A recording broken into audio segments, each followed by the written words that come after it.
आपल्या घराच्या शेजारी असणाऱ्या घरांचा ऑरा किंवा त्यांची पण एनर्जी आपल्या घरावर येते असं काय असतं? अं, प्रत्येक घरात वेगळी ऊर्जा असते, कारण त्या घरामधील छोट्यातल्या छोट्या गोष्टी, त्या घरात कोणत्या वस्तू आहेत, कोणते दोष आहेत, किचन कोणत्या दिशेला आहे, बेडरूम कुठं आहे, फर्निचर तुम्ही कोणत्या लाकडाचं आहे, इथंपासून विचार केला जातो. सगळ्यांचा जो प्रश्न आहे म्हणजे सगळ्यांचं दुखणं एकच आहे, पैसे. खूप येतात पण पैसे टिकत नाहीत किंवा याच्यासाठी काही रेमेडीज आहेत का किंवा याच्यासाठी काय आहे, कशा असतात? आज एक असा उपाय सांगते जो केल्यामुळं घरामध्ये पैसे हे येतातच, पैसे टिकतात, अपॉर्च्युनिटीज पण जास्त येतात. एक उदाहरण म्हणून सांगते. माझे एक क्लायंट होते आणि व्हिजिटला गेले होते मी रिसेंटलीच. तर जेव्हा घरामध्ये प्रवेश केला, मला जाणवलं की हा सगळ्यात मोठा दोष आहे, ज्याच्यामुळं त्यांच्या घरामध्ये आजार पण सगळ्यात जास्त होतं. मी पहिला त्यांना प्रश्न केला की कॅन्सर झाला होता का किंवा कुणाला डिटेक्ट आहे का? बरं. तर त्यांच्या डोळ्यात एकदम अश्रू आले, रडायलाच लागल्या. त्यांच्या घरामध्ये 2 व्यक्ती कॅन्सरनी गेल्या होत्या. बऱ्याचदा एक सांगते की जी गोष्ट सर्वांकडून म्हणजे 90% लोकं चुकतात किंवा चूक करतात, अशी एक गोष्ट सांगते. नमस्कार मित्र हो, मी रवी बिसे द थॉट सर्कलमध्ये तुमचं स्वागत आहे. मित्रांनो, आपण खूप कष्ट करून, काबाड कष्ट करून, घाम गाळून आपलं आपण घर बांधतो. या घराचं, जे आपण घरात राहतो त्याचं पण एक शास्त्र आहे. ते अलीकडंच उदयास आलंय असं नाही. याला वास्तुशास्त्र म्हणतात. हे फार प्राचीन आहे. त्याचे काही नियम आहेत, त्याची काही नियमावली आहे. हे सगळं वास्तुशास्त्र आज आपण कानावर हे नाव पडत असेल, वास्तुशास्त्र किंवा वास्तुदोष, हे सगळं आमच्या कानावर पडत असेल. खरं तर ते शास्त्र वाचल्यानंतर लक्षात येतं, की आपण ज्या घरात राहतो त्या घरातल्या दोषांमुळं देखील आपल्याला आजार लागू शकतो. त्या घरातल्या दोषांमुळं देखील आपल्या नोकरीवर किंवा घरात जे काही आनंद आहे त्याच्यावर गदा येऊ शकते. हे सगळं कुणी बोलावं तर ज्यांनी अभ्यास केला आहे, या शास्त्राबद्दलचा प्रचंड अभ्यास आहे, अशा माणसांकडनं हे ऐकायला बरं वाटेल आणि ते परिपूर्ण देखील वाटेल. म्हणून माझ्यासोबत आज आहेत शिंदे मॅडम, ज्या वास्तुशास्त्राच्या खूप मोठ्या अभ्यासक आहेत. यांच्याकडे एक स्वतःचा विचार आहे. त्याच्या शास्त्राबद्दल ज्ञान घेऊन, शास्त्राबद्दल वाचन करून स्वतःची काहीतरी रेमेडी स्वतःबद्दल किंवा या शास्त्राबद्दल वेगळं काहीतरी मांडणं, वेगळं काहीतरी संशोधन करणं, असा त्यांचा कार्यकाळ असतो, असं त्यांचं कार्य असतं. आज शिंदे मॅडम माझ्यासोबत. मॅडम, खूप खूप स्वागत आहे तुमचं. नमस्कार. कशा आहात आणि काय, कशी तब्येत आहे सध्या? छान आहे. ओके.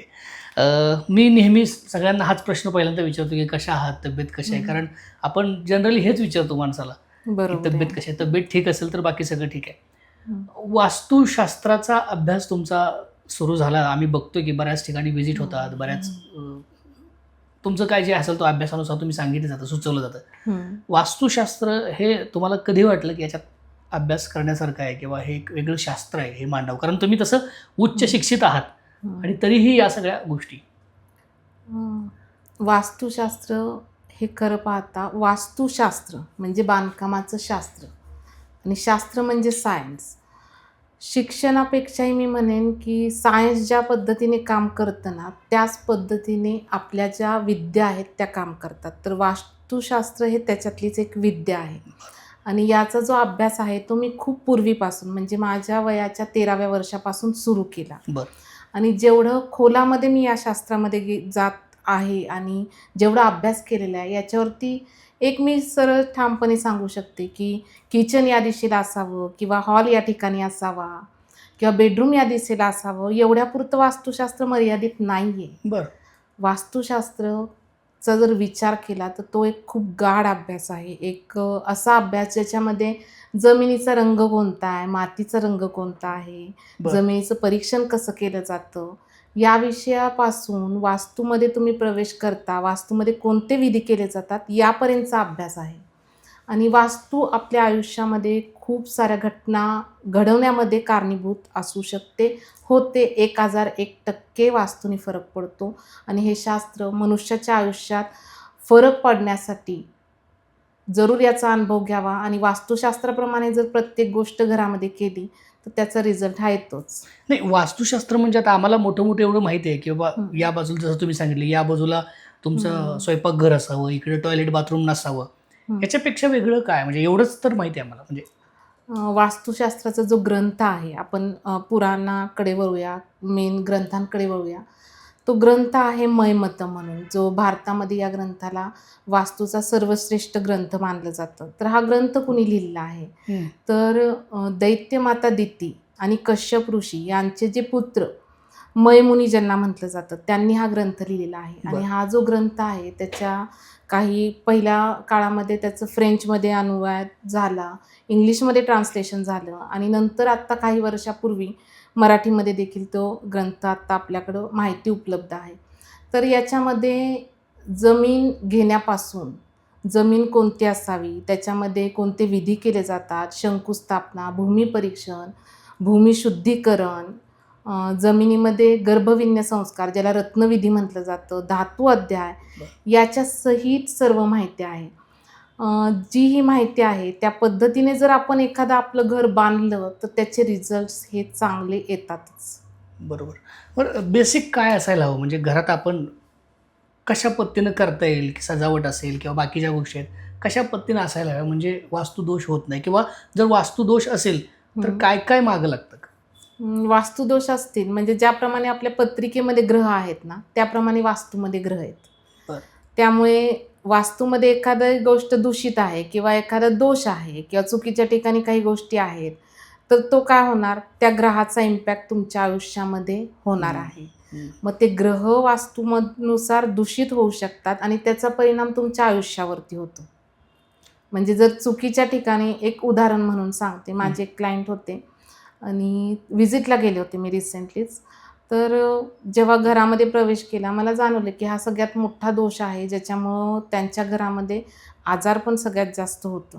मी पहिला त्यांना प्रश्न केला की कॅन्सर झाला होता का किंवा कुणाला डिटेक्ट आहे का? बरं. तर त्यांच्या डोळ्यात एकदम अश्रू आले, रडायलाच लागल्या. त्यांच्या घरामध्ये 2 व्यक्ती कॅन्सरनी गेल्या होत्या. तर त्या वास्तूमध्ये, त्या घरामध्ये जे त्यांचं टॉयलेट बाथरूम होतं ते ईशान्य दिशेला, ईशान्य कोपऱ्यामध्ये होतं. बरं. इमिजिएटली मी बदल करायला सांगितला. बांधकाम त्यांनी तोडफोड गोष्टी सगळ्या करायला घेतल्या आणि तो बदल करून घेतला. कारण त्यांना तोपर्यंत माहितीच नव्हतं की या दोषामुळं हे आजारपण झालं आणि त्या दोषामुळं त्यांनी त्यांच्या घरातल्या 2 व्यक्ती गमावल्या. दोघांनाही सेम? हो, हो, हो. कॅन्सरनीच दोन्ही गेले. एक त्यांचे हसबंड होते, एक सासू होत्या. बरं. पण आता हे समजा एखादा बंगलो असेल तर ठीक आहे. हं, चाळ असते किंवा मोठी बिल्डिंग असते, त्याचे सेमच स्ट्रक्चर असतं. हं.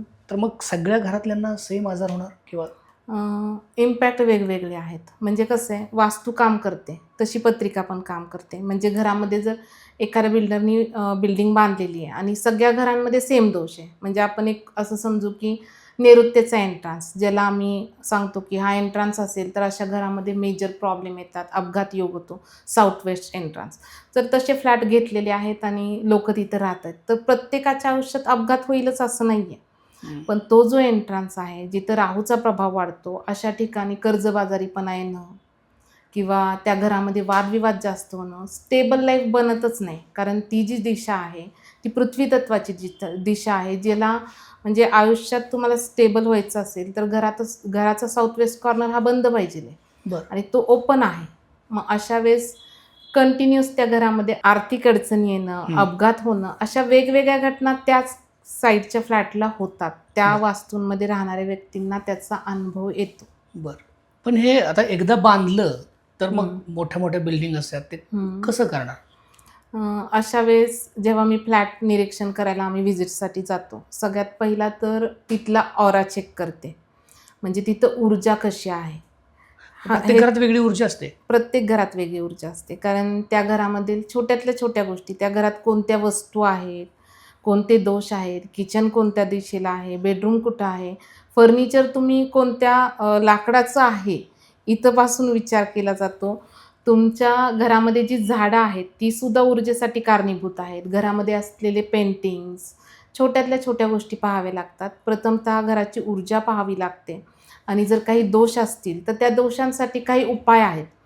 म्हणजे शास्त्राचा आधार घेऊन आत्ताच्या पिढीला किंवा आत्ता जे आपण फ्लॅट सिस्टीममध्ये आलेलो आहोत, आत्ता जे सोसायटीमध्ये गोष्टी आहेत, त्याच्यामध्ये काही रेमेडीज हे आपल्याला करता येतात, ज्या कलर थेरपी म्हणा, म्हणजे काही दिशांचे कलर आहेत त्या ठिकाणी त्या रंगसंगतीच्या वस्तू आपण ठेवल्या, बरं. किंवा रत्नाध्याय म्हणजे जर फ्लॅटमध्ये व्यक्ती राहत असेल तर अशा वेळेस फ्लोरिंगमध्ये, म्हणजे जेव्हा त्यांनी नवीन फ्लॅट घेतला आहे आणि फरशीचं काम अजून बाकी आहे, तर अशा वेळेस रत्नाध्याय करता येतो, ज्यामुळे घरातील ऊर्जा संतुलित होते, बॅलन्स होते. बऱ्याचशा गोष्टी आहेत, म्हणजे क्रिस्टल पिरॅमिड्स आहेत, ज्याच्याने वास्तूमधील एनर्जी वाढते, पॉझिटिव्ह एनर्जी येते. तर अशा गोष्टींनी बरेचसे प्रश्न सुटू शकतात. पण मेजर दोष जर काही वास्तूंमध्ये असतील, तर अशा ठिकाणी म्हणजे ते दोष निघणं खूप गरजेचं आहे आणि ईशान्येतलं बाथरूम किंवा साऊथ वेस्ट एंट्रान्स हे मेजर दोष आहेत वास्तूतले. ओके. आता तुम्ही बोलता म्हणाला, की घरात पेंटिंग्स या पण एक वेगळी एनर्जी घेऊन येते किंवा घरात झाडं हं. म्हणजे झाडं म्हणजे आता सध्या तरी प्लास्टिकचीच झाडं वगैरे आपण हे करतोय हं. किंवा पेंटिंग्स तशा. तर यानं पण काही परिणाम होतो? हो, बऱ्याच ठिकाणी आर्टिफिशियल फ्लॉवर्स जे प्लास्टिकचे फ्लॉवर प्लॉट ठेवले जातात. तर अशा वास्तूंमध्ये काय होतं, ते जर तुम्ही असे ठेवत असाल घरामध्ये, तर सर्वप्रथम महिन्यातून किमान 2 वेळा ते वॉश झाले पाहिजे. त्याच्यावर धूळ बसलेली असते आणि ती बसणारी धूळ ही वास्तूमध्ये निगेटिव्ह एनर्जी घेऊन येते. तुमच्या घरामध्ये अशा बऱ्याचशा गोष्टी असतात, की ज्याच्यामध्ये इलेक्ट्रॉनिक्स आयटम आहेत, बंद असलेली घड्याळं, ती सगळ्यात पहिला बाहेर काढायला हवीत. बंद पडलेली घड्याळं ही आयुष्यातली प्रगतीच थांबवतात. बरं. म्हणजे जर इंटेरियरचा विचार केला किंवा घरातील वस्तूंचा विचार केला, तर छोट्या-छोट्या गोष्टींमुळं तुमच्या आयुष्यात परिणाम हे होणारच आहेत. मग कोणत्या प्रतिमा किंवा फोटो असायला पाहिजे आणि कोणत्या नको आहेत घरात? हं. घरामध्ये शक्यतो ज्या ज्या पेंटिंग्ज निगेटिव्ह आहेत, म्हणजे ज्याच्यामध्ये ब्लॅक कलरचा यूज केलेला आहे किंवा भांडण होतंय अशा असतात, किंवा ज्याच्यामध्ये काटेरी झाडं आहेत, असे सुद्धा पेंटिंग्ज बऱ्याच ठिकाणी पाहण्यात आले. तर अशा वस्तू नाही ठेवायच्या. वास्तूच्या ह्याने जर विचार केला तर उत्तर दिशेला कमळाचं फ्लॉवर असलेलं पेंटिंग एखादं ठेवू शकता तुम्ही. पूर्व दिशेला सूर्याचं पेंटिंग तुम्ही ठेवू शकता, ज्याच्यामुळं सकारात्मक ऊर्जा त्या घरामध्ये येते. बरं. आणि कोणती झाडं असायला पाहिजेत? झाडांचा विचार केला तर कोरफड एक चांगलं झाड आहे, जे प्रत्येक घरामध्ये असेल तर त्याचा आर्थिक प्रगतीसाठी लाभ होतो. शिवाय त्या घरामध्ये जी लोकं राहतात, त्या प्रत्येकाचं एक लकी प्लांट असतं. शास्त्रानुसार त्याला आराध्य वृक्ष म्हणतात. ते लकी प्लांट त्यांच्या घरामध्ये असलंच पाहिजे. ते कुंडलीनुसार कळतं आपल्याला. बरं. ते असेल तर त्यांनी देखील फायदा होतो. तुळस हां. ही सुद्धा खूप सकारात्मक गोष्ट आहे आणि बरं. तुळस जर शक्यतो तुम्ही ऐकलं असेल, की तुळस पूर्वेलाच असायला पाहिजे. बरं. पण ज्या घरामध्ये दक्षिणेचा दोष आहे, म्हणजे दक्षिणेकडची ऊर्जा ज्या घरामध्ये जास्त येत आहे, अशा ठिकाणी दक्षिणेकडील ऊर्जा आपल्यापर्यंत येऊ नये, ह्याच्यासाठी देखील तुळशीचा वापर केला जातो. ओके. म्हणजे दक्षिण दिशेकडे सुद्धा तुळस लावली जाते. का तर तिथून येणारी जी वाईट शक्ती आहे, ती घरापर्यंत येऊ नये. बरं, तर हे आपल्या घराबद्दल झालं. आपल्या हं, घराच्या शेजारी असणाऱ्या घरांचा ऑरा किंवा त्यांची पण हं, एनर्जी आपल्या हं. घरावर येते असं काय असतं? अ, हा एक महत्त्वाचा प्रश्न आहे. कारण जेव्हा तुम्ही एखादा फ्लॅट घेत आहात स्वतःसाठी, तेव्हा त्या बिल्डरचा असलेला प्लॉट, हं, त्या ठिकाणी त्या जमिनीच्या आसपास असलेला डोंगर, हं. नदी किंवा खड्डा, विहीर अशा काही गोष्टी असतील, तर त्याचा परिणाम होतो. परंतु तो काही अंशीच असतो. म्हणजे त्याचे जास्त परिणाम आयुष्यात नाही घडत. कारण तुमची वास्तू कोणती आहे? जो एरिया तुमच्यासाठी आहे, जो फ्लॅट ज्याला मार्किंग करून आलेले आहेत, ज्या हं. भिंती तुमच्यासाठी आहेत, ती तुमची वास्तू. बाहेरच्या ज्या गोष्टी आहेत, त्या जर मोठ्या असतील, म्हणजे जर एखाद्या फ्लॅट असा आहे, की त्याच्या दक्षिणेकडे नदी वाहते आहे किंवा एखादी विहीर आहे, तर त्या बिल्डिंगमधल्या व्यक्तींना त्रास होणार आहेत. बरं. हां. उत्तरेकडे डोंगर आहे, बिल्डिंगच्या जवळच डोंगर आहे, तर अशा वेळेस तो वास्तुदोष बनणार आहे आणि तो घरातील प्रत्येक फ्लॅटला त्याचा इफेक्ट होणार आहे. पण प्रत्येक फ्लॅटची असं तुमच्यानुसार पूजा वेगळी असते का? म्हणजे बंगलो असेल तर हं, त्याची कारण तर आवाकाच मोठा असतो किंवा फ्लॅट हं, असेल तर 10 बाय 10 जे काय असेल ते. तर हं. त्याची प्रत्येकाची पूजा किंवा प्रत्येकाची एनर्जी वेगळीच राहते.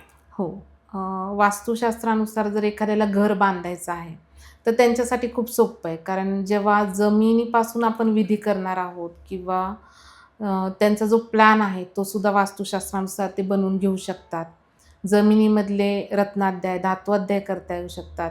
घर वास्तुशास्त्राने पूर्णपणे बनू शकतं. परंतु फ्लॅट घेताना जे आत्ता सध्या फ्लॅट्स आहेत सगळे, तर कोणताही फ्लॅट हा 100% वास्तूने तुम्हाला मिळणार नाही. का बरं?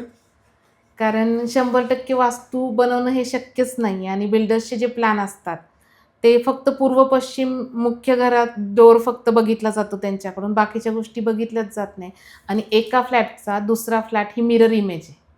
ओके. बरोबर आहे. हो. मग त्यामुळे प्रत्येक फ्लॅटमध्ये कोणता ना कोणता दोष हा राहतोच. किती टक्के ते जुळायला पाहिजे वास्तुशास्त्रानुसार?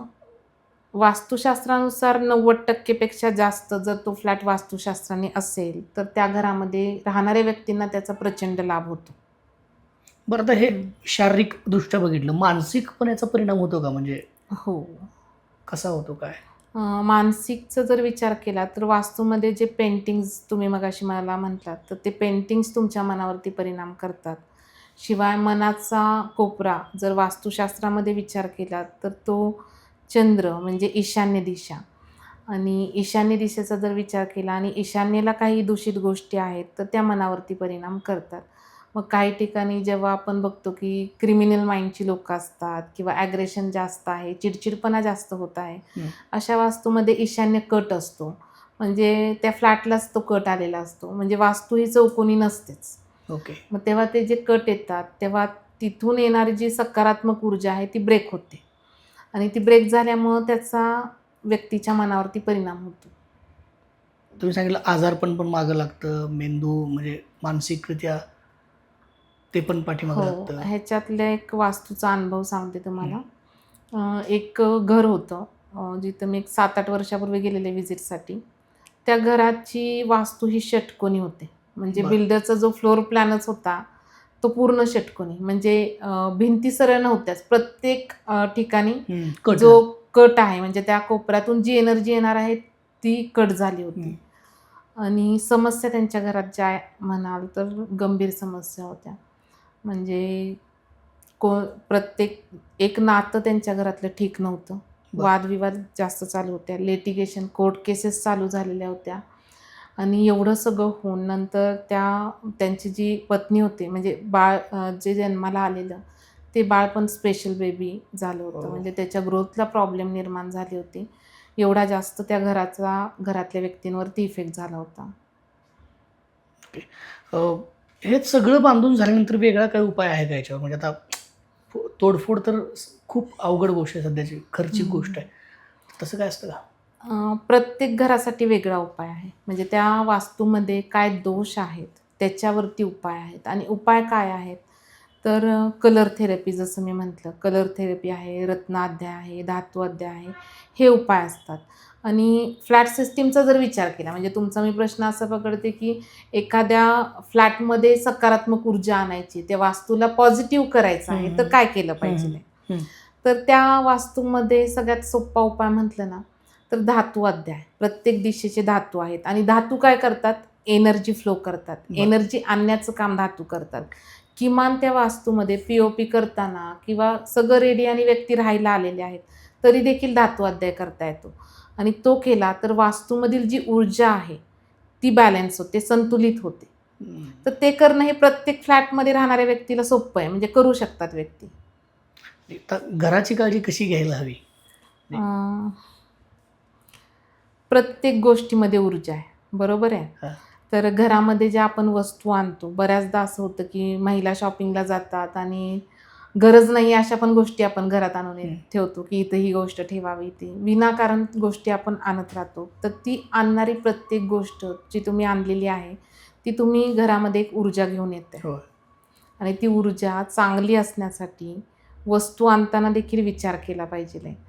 आणि दुसरी महत्त्वाची गोष्ट, घर हे नेहमी स्वच्छ पाहिजे आहे. ज्या घरामध्ये स्वच्छता आहे, अशा ठिकाणी लक्ष्मीचा आशीर्वाद आहे. त्यामुळे घरामध्ये धूळ जास्त नको आहे, अडगळीचं सामान नको आहे, बंद असलेल्या वस्तू नको आहेत, तुटलेले आरसे घरामध्ये अजिबात ठेवू नये, बंद पडलेली घड्याळं आधी बाहेर काढावीत. जे फर्निचर तुम्ही वापरत नाही आहे, ज्या गोष्टी तुम्ही वापरत नाही आहेत, त्या गोष्टी घरात ठेवायच्या नाही आहेत. कारण त्या तुम्ही ठेवत राहिलात तर दोष निर्माण होतो. बऱ्याचदा एक सांगते, की जी गोष्ट सर्वांकडून म्हणजे 90% लोकं चुकतात किंवा चूक करतात, अशी एक गोष्ट सांगते. प्रत्येक वास्तूमध्ये म्हणजे हे प्रत्येकाच्या घरात घडतं. हं. सकाळी व्यक्ती झोपेतून उठला की स्वतःचं ब्लँकेट स्वतः घडी करून ठेवत नाही. ते तसंच पडलेलं असतं आणि ते अख्खा दिवस तसं पडलेलं असतं. असं ज्या ज्या घरात होत आहे अशा ठिकाणी राहूचे दुष्परिणाम चालू होतात. त्यामुळे सकाळी उठल्यापासून प्रत्येक गोष्ट करताना विचारपूर्वकच केली पाहिजे. घर जेवढं स्वच्छ राहील, टापटीप राहील, जिथल्या वस्तू तिथं राहतील, त्या घरामध्ये जास्त पॉझिटिव्ह एनर्जी येते आणि पॉझिटिव्ह एनर्जीच ऑटोमॅटिकली निगेटिव्ह गोष्टी दूर करते आणि तुमची वास्तू ऊर्जावान बनवते. बरोबर. तुम्ही जसं मगाशी सुरुवातीला उदाहरण सांगितलं, की एकाच घरात 2 कॅन्सरचे पेशंट होते. ते वास्तुदोषामुळं. हं. तुम्ही गेला, व्हिजिट केली. त्यानंतर काय चित्र आहे सध्या?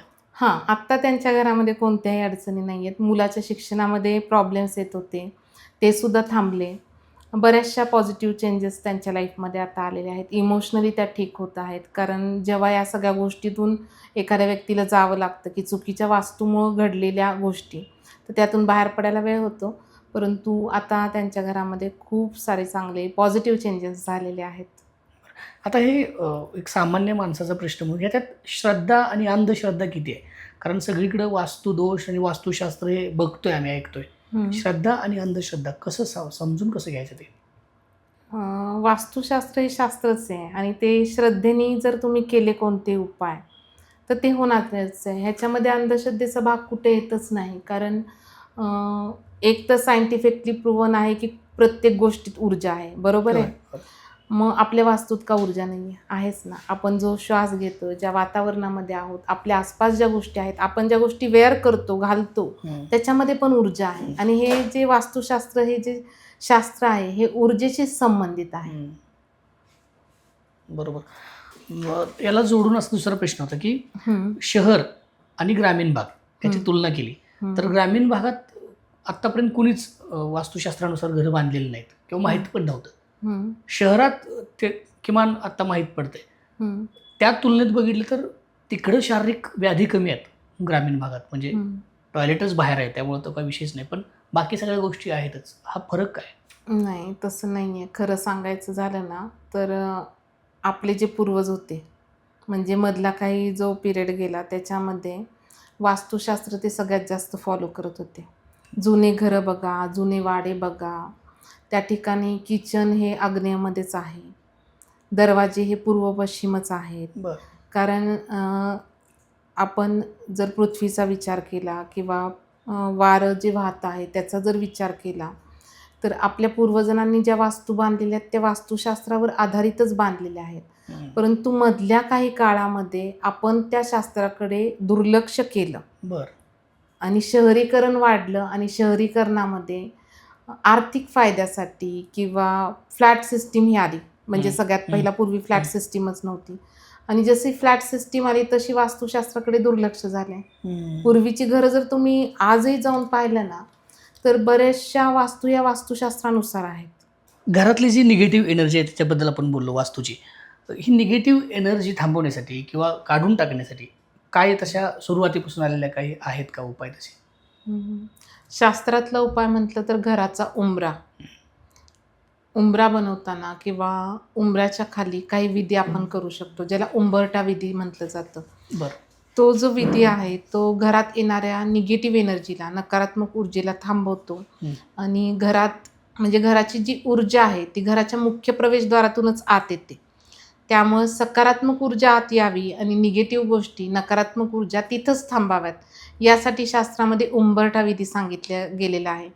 आपण पाहतो की बऱ्याच फ्लॅटला आजकाल अ, उंबरा नसतोच. नसतो. होय. म्हणजे ते ग्रॅनाइटमध्ये छोटीशी पट्टी लावलेली असते. होय. पण खरं पाहता उंबऱ्याला खूप जास्त महत्त्व आहे. उंबरठा विधी हा करणं जास्त चांगलं राहतं. म्हणून सुरुवातीच्या काळापासून पण उंबरे असायचे, त्याचं पूजन पण केलं जायचं. प्रत्येक हो. महिन्याला असं काहीतरी ठरलेलं हो. जायचं. बरोबर ना? सगळ्यांचा जो प्रश्न आहे, म्हणजे सगळ्यांचं दुखणं एकच आहे, पैसे. हं. खूप येतात पण पैसे टिकत नाहीत किंवा याच्यासाठी काही रेमेडीज आहेत का? किंवा याच्यासाठी काय आहे का शास्त्रात? आज एक असा उपाय सांगते, जो केल्यामुळं घरामध्ये पैसे हे येतातच, पैसे टिकतात, अपॉर्च्युनिटीज पण जास्त येतात. बरं. हा उपाय म्हणजे घरातील उत्तर दिशेला असलेला आरसा. घरामध्ये उत्तर दिशेला किंवा ईशान्य कोपऱ्यामध्ये जर आरसा असेल, तर अशा वेळेस त्या वास्तूमध्ये ह्या अपॉर्च्युनिटीज अनेक यायला चालू होतात आणि तुम्ही जे कष्ट घेत आहात त्या कष्टाचं फळ म्हणजे पैसा यायला चालू होतो. बऱ्याचदा असं दिसतं काही वास्तूंमध्ये मला अनुभवायला मिळतं की जे आरसे लावलेले असतात ना ते दक्षिण दिशेला असतात. म्हणजे वॉर्डरोबला आरसा आहे किंवा जो मिरर आहे तो दक्षिण दिशेला आहे. बरं. खरं पाहता वास्तुशास्त्राचा जर अभ्यास केला तर प्रत्येक दिशेला एक देवता आहे. हं? तर उत्तर दिशेची देवता आहे, देवी आहे लक्ष्मी आणि कुबेर. आणि जेव्हा दक्षिणेला आरसा आहे, आरसा काय काम करतो? कोणती गोष्ट परावर्तित करणे म्हणजे रिफ्लेक्ट करणे, म्हणजे आलेली ऊर्जा परत पाठवणे. जेव्हा घरामध्ये दक्षिणेला आरसा आहे तर काय होईल? उत्तरेकडून येणारी ऊर्जा म्हणजे लक्ष्मीचा आशीर्वाद, जे अपॉर्च्युनिटीज तुमच्याकडे येणार आहेत, तो दक्षिणेचा आरसा काय करतोय? परावर्तित करतोय, परत पाठवतोय. त्यामुळे घरामध्ये दक्षिणेला असलेले आरसे सगळ्यात पहिला बंद केले पाहिजेत आणि उत्तर दिशेला आरसा लावला पाहिजे, ईशान्य कोपऱ्यात आरसा लावला पाहिजे. अशा वास्तूमध्ये पैशांचा फ्लो हा येतोच. बरं. हे आरशाचं तर पहिल्यांदाच समजतंय. फक्त उत्तर दिशेला आरसा पाहिजे, बाकी कोणत्या दिशेला नाही? पूर्वेला पण आरसा चालतो. पूर्व आणि उत्तर या दिशेला आरसा असेल तर त्या घरामध्ये जास्त सकारात्मक ऊर्जा राहते. काही घरांमध्ये बाथरूममध्ये पण आरसा लावला जातो, तर हो लावला जातो. मग त्यावेळेस शक्यतो दिशा पाहून आरसा लावला तर जास्त चांगलं राहील. चुकीच्या दिशेला असणारा आरसा हे चुकीचे रिझल्ट देणारच आहे. बरं. आणि वास्तूमध्ये असलेले रंग पण काम करतात त्याच्यात? हो.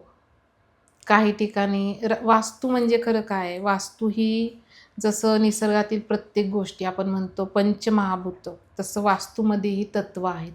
जलतत्व, अग्नितत्व, वायुतत्व, पृथ्वीतत्व, आकाशतत्व ह्या सगळ्या गोष्टींची ऊर्जा वास्तूमध्ये काम करते.